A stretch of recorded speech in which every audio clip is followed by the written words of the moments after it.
My ex Carlos called me last night drunk at like midnight going, "Sophia, I'm so proud of you. You hit 6 figures in your savings."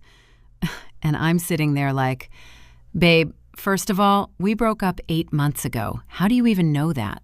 Second of all, you still owe me $300 from that Miami trip. So maybe lead with the apology?" But whatever, he's right. I did hit $100,000. And I cried. Like, full on sobbed in my bed with a glass of wine. And Maya was on the couch like, "Are you okay?" And I'm like, "I don't know. I think I'm having a moment." Because 2 years ago, I had $18,000 in credit card debt and $4,000 in savings, and I genuinely thought I was cooked. So I'm going to tell you the actual rules I followed to get here, because some of them are the boring shit everyone already knows, and some of them are the stuff nobody wants to say out loud. Rule number 1, and I'm annoyed that this is rule number 1, but it is, you gotta pay off your high-interest debt first. I know you want to hear about index funds and compound interest and all the sexy stuff, but if you've got credit card debt sitting at 22% interest, you are literally setting money on fire every single month, and no investment is going to beat that. I was paying $400 a month on my Amex, watching the balance go down so slowly I wanted to throw my phone. But once it was gone, that $400 became $400 I could actually use. You cannot build anything on top of debt. It's like trying to fill a bathtub with the drain wide open. Pay off the credit cards. Do it first. Rule number 2, automate everything, or you will absolutely not do it. I set up automatic transfers the day after I get paid. $500 to my high-yield savings account, $300 to my brokerage, $200 to my Roth IRA. It leaves my checking account before I even see it, which means I can't spend it on brunch or another dress I'll wear once. If you rely on yourself to manually move money at the end of the month, you're going to look at your account, see $200 sitting there, and convince yourself you need it for something else.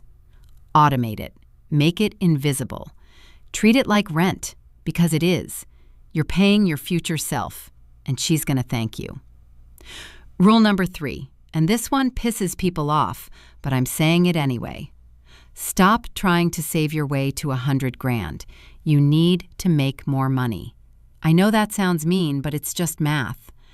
If you're making $50,000 a year and your rent is $2,000 a month, and you've got student loans and a car payment and groceries and all the normal expensive shit that comes with existing, you are not going to save your way to 6 figures in any timeline that makes sense. You need to either get a raise, switch jobs, or start something on the side. I started selling vintage clothes on Depop, and now I make $400 to $800 a month doing it. That's an extra $5,000 to $10,000 a year.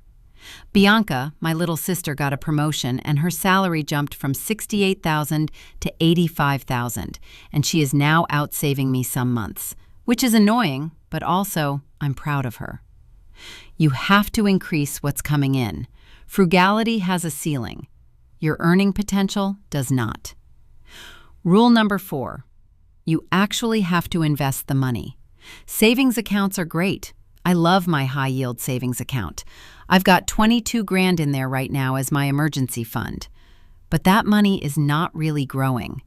The actual wealth is in the market.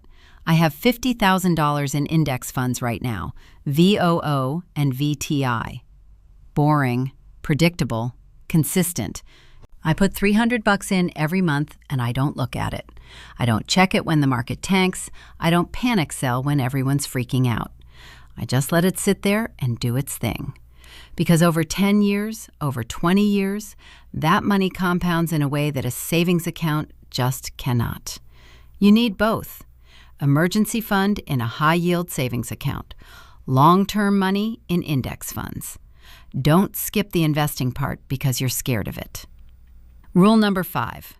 You cannot spend like you make $100,000 until you actually have $100,000. I see people on Instagram buying Chanel bags and going to Mykonos, and I'm like, where is this money coming from? And it's usually credit cards or their parents or some shit that is not sustainable. If you're trying to build actual wealth, you have to live below your means for a while. Not forever, but for a while. I stopped going to expensive brunches every weekend. I started saying no to bachelorette parties in Nashville that were going to cost me $1,500. I bought my clothes secondhand. I meal prepped on Sundays like a psycho. I know that doesn't sound fun.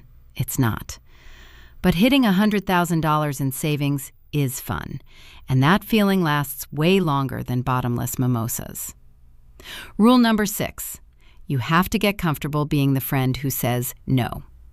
Maya wanted to go to this rooftop bar in Williamsburg 2 weeks ago, and I said no because drinks there are $18 each, and I was not about to drop $100 on a Tuesday.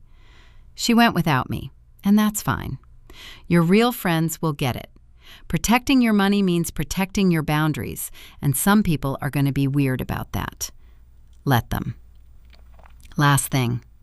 You have to give yourself permission to actually want this. I grew up watching my mom stress about money every single month, and for a long time, I felt guilty wanting more than that. Like wanting $100,000 in savings made me shallow, or like I was forgetting where I came from. But here's what I figured out.